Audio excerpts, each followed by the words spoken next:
నా భార్య నేను ముందే మాట్లాడుకుని రోల్స్ పంచుకున్నాం. ఏంటంటే నేను డిసిప్లిన్ చేయలేను, అది నా క్యారెక్టర్ కాదు, నా నేచర్ కాదు.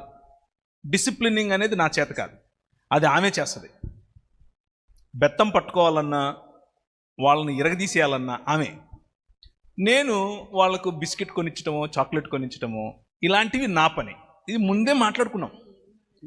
చదువు చెప్పాలి ఆమె చెప్తుంది. చదువు అంటే టైమింగ్ పెట్టి కూర్చొని చదవండి మీరు అని చెప్పేది ఆమె. చెడగొట్టే పని నాది. రైట్. అంటే నేను వారానికి ఒకసారి 2 సార్లు ఇంటికి సాయంత్రం పూట వాళ్ళు ఉన్నప్పుడు వెళ్తాను. వెళ్ళినప్పుడు అందరూ వస్తారు, డాడీ అని దగ్గరకు వస్తారు. నేను డిసిప్లిన్ చేసి ఆమె డిసిప్లిన్ చేస్తే పిల్లలు ఏమవుతారు, రెబెలియస్ అయిపోతారు. సో మేము పంచుకున్నాం ముందే, మా రోల్స్ మేము పంచుకున్నాం, కూర్చుని మాట్లాడుకున్నాం. ఇది నువ్వు చేయి, ఇది నేను చేస్తా, ఇది నా స్ట్రెంగ్త్, ఇది నీ స్ట్రెంగ్త్. కుటుంబం కరెక్ట్గా సాగాలి అని అంటే బలాబలాలు తెలియాలి.